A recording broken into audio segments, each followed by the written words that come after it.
Hello everybody and welcome to this video. I'll get straight to the point and talk about what was arguably the biggest gaming news last week, the arrival of the Halo Master Chief Collection on PC. Just a quick note first, I realize it's been 2 weeks since it had been announced, so I apologize for being very late to the party to the 2 or 3 people who will be watching this video. Anyway, the news wasn't exactly a surprise, as 343 Industries have been teasing the arrival of new Halo on PC for a while now.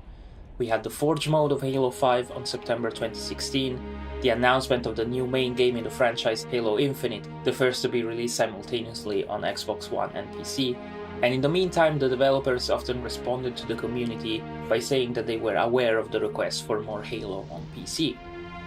As a huge Halo fan since the first title, this is very exciting news, although I already played all of them since I have owned an Xbox One X and before that an Xbox 360. However, the last true Halo that was released on PC was Halo 2 for Windows Vista back in 2006. This means that not only 343 are going to fulfill the desire of the old, so to speak, gamers, who had been asking for this for years, but they are also going to introduce the franchise to a whole new generation of people. Aside from the target audience, I think there are 3 very important aspects of this move to discuss now. The first is that Halo Reach is also going to be added on both platforms.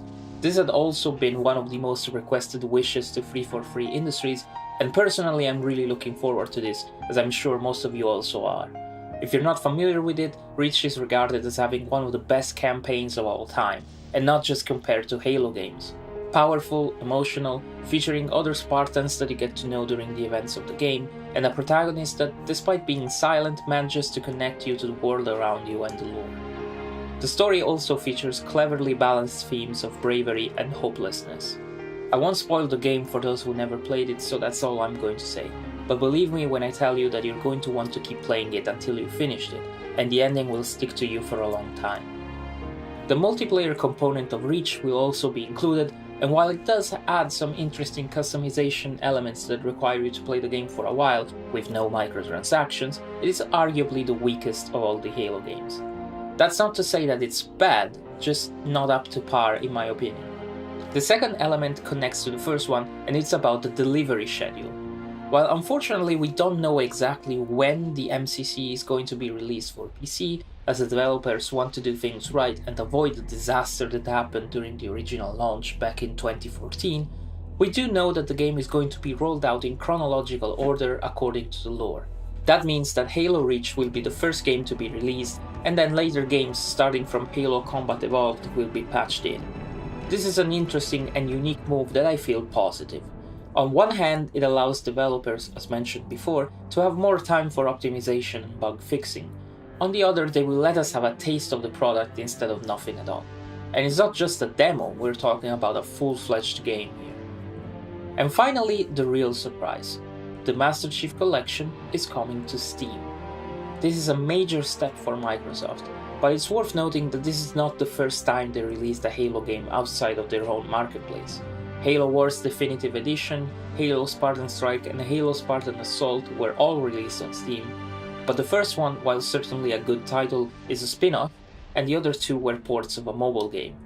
It was evident that Microsoft wanted to test the waters to see whether it was a move that would make sense for them from a financial perspective, in addition to their relationship with gamers. In all fairness though, I don't think the Microsoft Store is that horrible as people often point out. Yes, there is still a lot of room for improvement, especially when it comes to some severe issues that occasionally, but not as often as before, still plague the front end, such as having to re-download 90 gigabytes for Gears of War 4 all over again, because for no reason given my app needs to be repaired, or games from the store not recognizing that this is my designated device for offline use and refusing to launch while offline during a flight. It's nowhere near as bad as the utter mess that it was when it first launched with Windows 10, and it has functionality unavailable on other platforms such as Play Anywhere. This in particular is a fantastic feature for someone like me who owns both an Xbox One X and a PC, and allows people who purchase a digital license for any of those platforms to have it for the other as well, for free. Plus, save games sync between console and PC, so you can start your game at home on the couch and then continue on the go with your laptop, for example. And let's not forget Game Pass. It works on PC too for supported titles, and you have no idea how many titles I played that I would have never bought at full price otherwise. So, because Microsoft are slowly improving the store with more and more features together with the Windows team, on one hand it is a bit strange and confusing to see them offering one of their most preciously protected IP to a competing storefront.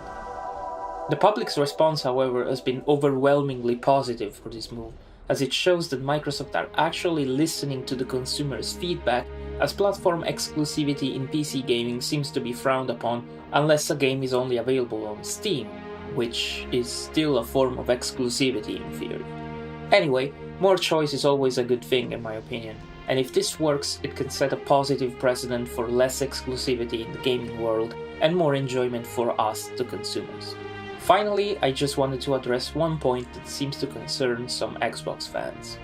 Wouldn't Xbox lose part of their gamer base by essentially giving away one of their most envied IP?